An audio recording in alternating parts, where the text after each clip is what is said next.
O Senhor esteja convosco. Proclamação do Evangelho de Jesus Cristo segundo João. Naquele tempo, disse Jesus aos judeus: em verdade, eu vos digo, se alguém guardar a minha palavra, jamais verá a morte. Disseram então os judeus: agora sabemos que tens um demônio. Abraão morreu e os profetas também, e tu dizes, se alguém guardar a minha palavra, jamais verá a morte?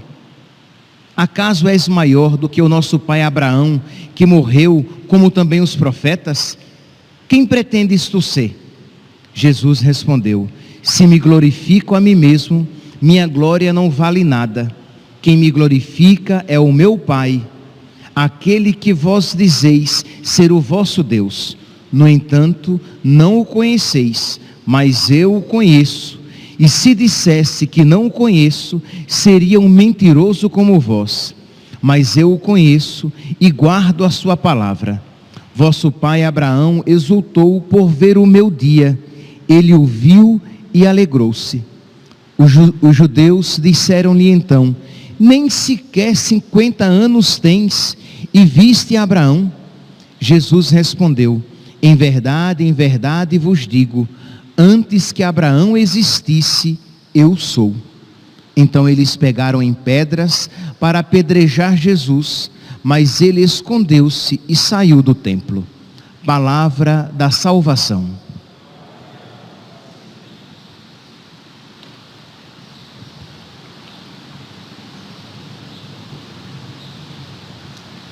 Caríssimos irmãos e irmãs, o Evangelho de hoje nos dá ocasião de refletirmos sobre muitos pontos. Nós estamos aqui naquele diálogo ainda de Jesus com aqueles que nele acreditaram. Esse ponto é importante. Isso é, o Evangelho de hoje é uma continuação do Evangelho de ontem.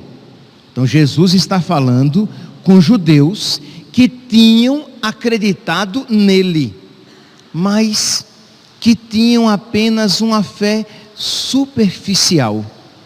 Então, continua o diálogo desde ontem. Então Jesus vai dizer: em verdade eu vos digo, se alguém guardar a minha palavra, jamais verá a morte. E Jesus começa a falar de si mesmo.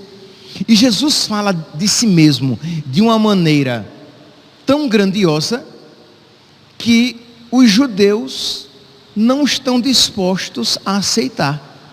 Como que dissessem: como assim? Estás falando de ti desta maneira? Versículo 53. Acaso és maior do que o nosso pai Abraão, que morreu, como também os profetas? Quem pretendes tu ser? E Jesus responde no versículo 54: se me glorifico a mim mesmo, minha glória não vale de nada. Quem me glorifica é o meu Pai, que vós dizeis que conheceis, mas eu o conheço. E se eu dissesse que não o conheço, eu seria um mentiroso. Então Jesus diz: tudo isso que eu estou dizendo porque ouvi do Pai, e tudo isso que eu digo é o Pai, a quem eu conheço, que diz a respeito de mim. E se eu dissesse o contrário, eu seria um mentiroso. Isto é, Jesus, a humildade, ela deve estar fundamentada na verdade. Jesus está dizendo aquilo por humildade, porque a humildade e a verdade andam de mãos dadas. Então Jesus não poderia dizer algo de diferente a respeito dele, mesmo que aquilo que ele está dizendo pudesse ser compreendido como uma afirmação orgulhosa, uma afirmação soberba de si mesmo, quando Jesus se coloca acima de Abraão. O que é que isso tem a nos ensinar? Isso aqui eu vou apenas fazer uma menção e seguir em frente, porque ainda não é o ponto a que eu quero me ater hoje. A humildade está fundada na verdade. Às vezes, nós temos receio, por exemplo, de dizer com clareza, com humildade, mas com clareza, que a única igreja verdadeira, fundada por Cristo, é a Igreja Católica. E nós achamos que se dissermos isso, nós seremos presunçosos, soberbos, orgulhosos, dizendo que a Igreja Católica é a melhor. Mas se nós dissermos o contrário, nós seremos um mentiroso. Por quê? Porque nós cremos profundamente que a Igreja Católica foi fundada pelo próprio Cristo. Ora, se isso é verdade, e ela tem algo de único, que nenhuma outra tem. Ela é a igreja do próprio Deus que se fez homem. E aqui nós podemos fazer todos os outros desdobramentos. Então, a humildade que se encontra na verdade. Jesus diz: eu sou maior do que Abraão. E Jesus diz isso com toda a humildade. Então, de nós não termos esse receio de desagradar a mentalidade politicamente correta, que para estar em harmonia, está disposta a sacrificar até a verdade. Quando nós dizemos com toda a clareza, com todo o respeito, mas com toda a clareza: olha, isso é pecado. Ah, mas as pessoas dizem que é virtude. Mas se eu dissesse que isso era virtude, eu seria um mentiroso. Então o católico vai sempre dizer que as práticas homossexuais são pecado, que o sexo fora do casamento é pecado, que o aborto é pecado, é mau. E se dissermos o contrário para sair bonito na fotografia lá fora, nós seremos mentirosos.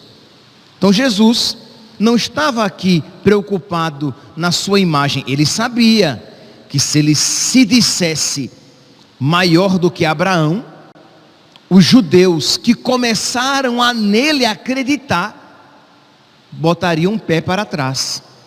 Mas Jesus, ele estava na verdade, e não para agradar a plateia que o assistia. Pois bem, é um primeiro passo que deve nos fazer refletir quantas vezes nós, para não entrar em atrito, não entrar em atrito com as pessoas, nós sacrificamos a verdade. Que cada um aqui aplique nos contextos particulares da sua vida. Pois bem, mas continua no versículo 26, 56, João, capítulo 8, versículo 56, Jesus diz: vosso pai Abraão viu o meu dia e ele se alegrou. E é neste ponto que eu quero agora me ater. Como assim? Como é que Abraão, que viveu tantos anos antes de Jesus, séculos antes de Jesus, como é que Abraão, que não conheceu historicamente Jesus, como é que Abraão viu o dia de Jesus e se alegrou? Se alguém chegasse para você e perguntasse o que isso significa, que Abraão viu o dia de Jesus e se alegrou. Vamos lá. Primeiramente, nós iremos aqui nos perguntar: que dia é esse? Que dia é esse que Abraão viu e se alegrou. Aqui é mais ou menos fácil. É o dia da ressurreição. O que Jesus está dizendo é que Abraão viu o seu dia. Qual é a antífona do salmo da manhã da ressurreição? Este é o dia que o Senhor fez para nós. Alegremo-nos e nele exultemos. É o grande dia, é o dia da ressurreição. Pois bem, então Jesus está dizendo que Abraão viu o dia da ressurreição e se alegrou. Tudo bem, nós compreendemos agora em que consiste o dia, mas parece que não ajudou muito. Como é que Abraão, que não conheceu Jesus historicamente, como é que ele viu a ressurreição de nosso Senhor? Pois bem, São Paulo, na carta aos Romanos, no capítulo 4, no versículo 18, São Paulo fala de que Abraão viu de uma maneira prefigurada a ressurreição de Cristo no nascimento de Isaque. Romanos, capítulo 4, versículo 18, diz que Abraão, esperando contra toda esperança, teve fé e se tornou pai de muitas nações. Não vacilou na fé, embora reconhecendo o seu próprio corpo sem vigor, pois tinha quase 100 anos, e o seio de Sara igualmente amortecido. Ante a promessa de Deus, não vacilou, nem desconfiou, mas conservou-se forte na fé e deu glória a Deus.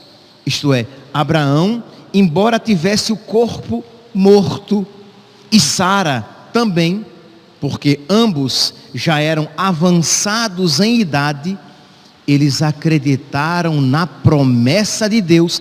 E diz São Paulo, isso é de uma maneira prefigurada, imperfeita, mas é de uma maneira prefigurada uma fé na ressurreição de Cristo, de que Deus é capaz de tirar a vida da morte, de que Deus era capaz de tirar a vida de corpos mortos, porque Abraão usa até uma expressão muito forte quando diz: o meu corpo morto e a minha esposa acabada como está. É essa expressão que ele usa para Sara, e que eu sempre digo e as mulheres não gostam. Mas Abraão diz: ela está acabada, ela está velha, e eu estou morto. Abraão tinha 99 anos, quer dizer, como é que eu vou ter um filho com essa idade? Mas porque Deus prometeu, Abraão acreditou. Então, meus santos, percebe que de alguma maneira nós precisamos estar fundamentados nesta fé de Abraão, que porque acreditou no humanamente impossível, ele, de uma maneira prefigurada, ele estava vendo o dia de Cristo e com ele se alegrando. Um segundo evento que mostra essa realidade é a leitura de hoje, retirada do livro do Gênesis, capítulo 17. Se nós quando Deus faz um pacto com Abraão e institui a circuncisão. Se vocês pegarem alguns versículos, alguns capítulos antes, no capítulo 15, diz que Abraão, tudo bem, Deus prometeu, Abraão acreditou, só que Deus demorou a cumprir. E diz que os anos se passaram e Deus não tinha ainda cumprido a sua promessa. E diz que Abraão, então, numa noite, desanimado, ele pergunta para Deus: Senhor, e o que eu tenho para mim? Eu deixei tudo, eu deixei a minha parentela, eu deixei as minhas terras, eu deixei a minha nação, eu fui para onde tu ia me indicar, e até agora eu não tenho nada. E Deus promete que dará a Abraão uma posteridade como as estrelas do céu e a areia do deserto. E diz que Abraão acredita novamente. Ele renova a sua fé na provação, na dificuldade. Quando parecia que Deus estava distante, Abraão renova a sua fé. E Deus então renova a aliança com Abraão, instituindo a circuncisão. É a leitura de hoje. Nós ouvimos: eis a minha aliança contigo, tu serás pai de uma multidão de nações. Ele não tinha nenhum filho ainda. Tu serás pai de uma multidão de nações. E tu não te chamarás mais Abrão, mas Abraão. Deus muda o nome dele. Deus institui a circuncisão. Porque eu farei de ti pai de uma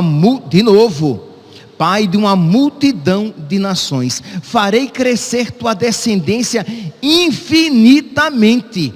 Farei nascer de ti nações, e reis sairão de ti. Estabelecerei minha aliança entre mim e ti, entre os teus descendentes, para sempre uma aliança eterna, para que eu seja o teu Deus e o Deus dos teus descendentes. Guarda a minha aliança, tu e a tua descendência para sempre.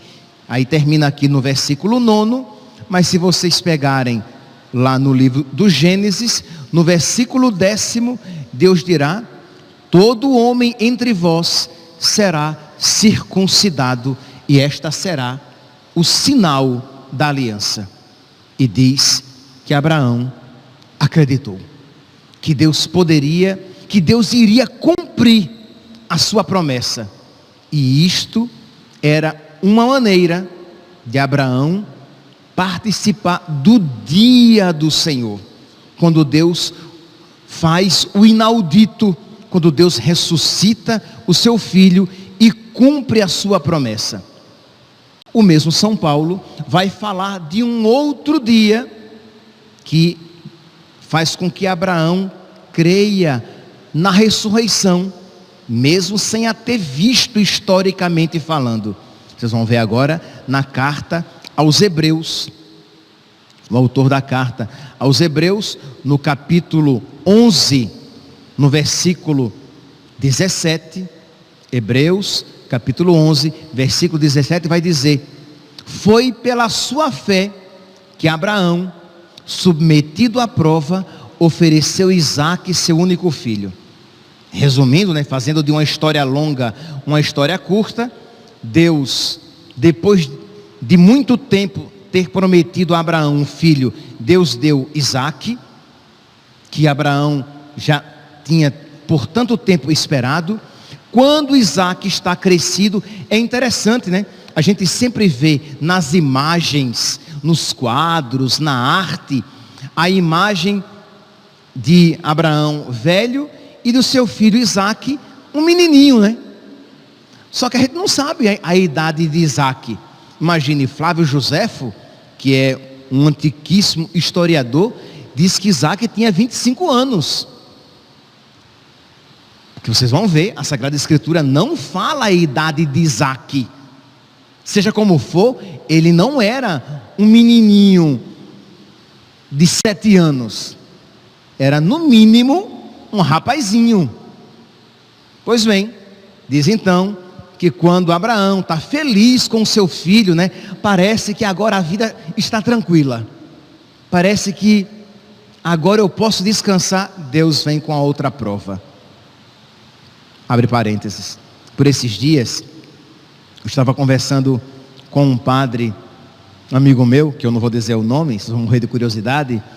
E esse padre dizia assim: olha, eu estou até com medo de Deus. E eu perguntei: por quê? Ele está nos concedendo tantas graças que eu não sei o que vem por aí.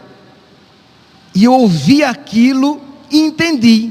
Isto é, quando algo difícil se aproxima na nossa vida, Deus misericordiosamente vai nos concedendo sinais do seu amor, para nos fortalecer a fé, de modo que quando a provação vier, fortalecidos na fé, nós não sucumbamos. Deus vai nos fortificando na fé, para que quando vier a provação, nós não duvidemos do seu amor. Então esse padre dizia, eu estou até com medo que ele está mostrando tanto o amor dele, que deve vir coisa por aí. E eu fiz o sinal da cruz. Digo, crê em Deus Pai, Jesus, misericórdia. Então, imagine, Deus vai mostrando o seu amor a Abraão. Deus cumpriu a promessa. Abraão velho, Sara velha, Deus deu um filho, Deus deu Isaque, e o menino cresceu, e o menino ficou bonito, e o menino já estava taludinho, graúdo, e aí vem uma outra provação. Deus pede um menino, me dá o teu filho. Imagine, meus santos, ele esperou tanto por aquela graça, e Deus permite essa provação. Me dá o menino, que você ama tanto. E diz que Abraão deu, porque Abraão sabia que Deus daria um jeito, mas Deus não negaria todas as promessas que ele fez no passado, que afinal de contas não tinha ainda se cumprido, porque ele não tinha ainda muitas nações, ele tinha apenas um filho. Então retornemos aqui, Hebreus capítulo 11, versículo 17, já li, versículo 18. Depois de ter recebido a promessa e ouvido a palavra, uma posteridade com teu nome te será dada em Isaque. Deus pede Isaque, mas ele, Abraão, estava ciente de que Deus é poderoso até para ressuscitar alguém dentre os mortos. Assim ele conseguiu que seu filho lhe fosse devolvido. Então Deus pediu, eu darei, porque Deus é poderoso, e se ele quiser, ele vai até me dar o meu filho depois de morto, ele vai até ressuscitar o meu filho, diz o autor da carta aos Hebreus. E aí ele não receia nem por um minuto sacrificar o seu filho, porque Deus estava pedindo. E Jesus diz no evangelho de hoje, Abraão viu o meu dia e nele se alegrou. Meus irmãos, o que é que isso deve nos ensinar? De que nós não podemos perder de vista o nosso, ou melhor, o dia do Senhor. Se nós nos esquecermos que existe para nós um dia, o dia do Senhor, nós iremos sucumbir nas nossas provações. Então não perder de vista de que Deus nos ama, não perder de vista de que Deus é fiel, não perder de vista de que existe a ressurreição, uma vida nova, perfeita, infinita, gloriosa para todos nós, de modo que quando vierem as dificuldades, quaisquer que sejam, nós teremos em vista o dia do Senhor, como Abraão teve. E aí nós poderemos cantar, como cantaremos na manhã da ressurreição: este é o dia que o Senhor fez para nós, alegremo-nos e nele exultemos. Está doente? Este é o dia que o Senhor fez para nós. Isto é, se Deus não me der a saúde neste mundo, Deus me dará no outro, mas a saúde me será dada. Você está esperando muito uma graça, se Deus não conceder como você pedir, Deus concederá de uma outra forma, mas Deus concederá. Abraão também não sabia que Deus providenciaria um cabrito preso pelos seus chifres, de modo que ele não precisaria sacrificar o filho, mas aquele cabrito, ele não sabia, ele só sabia o quê? Deus providenciará. Não foi isso que ele respondeu a Isaque, quando Isaque diz: meu pai, Isaque carregando a lenha, lembrando Jesus carregando a cruz, Isaque diz: meu pai, nós temos aqui a lenha para a fogueira e o cutelo, a faca, para o sacrifício.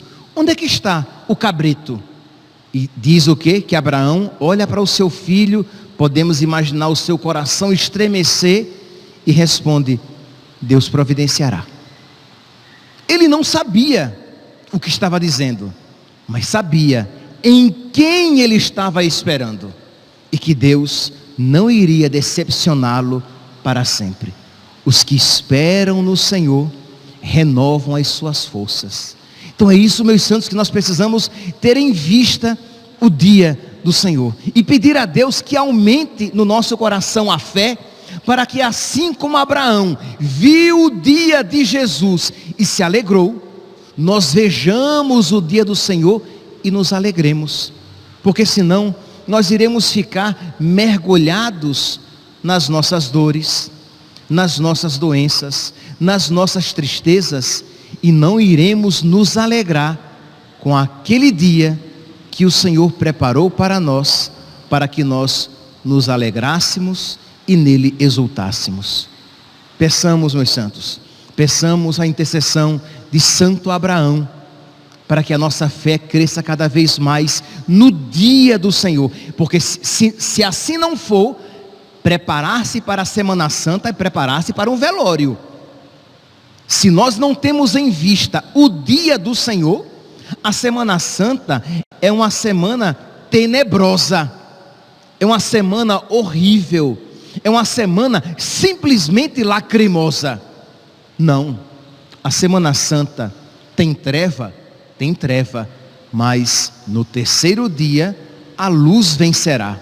A Semana Santa tem lágrima, é uma semana lacrimosa, tem lágrima, mas no terceiro dia o Senhor enxugará toda lágrima. A Semana Santa tem morte, mas no terceiro dia a vida vence a morte. Então peçamos a Deus, por intercessão de Santo Abraão e da Virgem Santíssima, que a fé no terceiro dia, no dia do Senhor, cresça cada vez mais no nosso coração, para que mesmo em meio às dificuldades, nós nele nos alegremos e nele exultemos. Louvado seja nosso Senhor Jesus Cristo.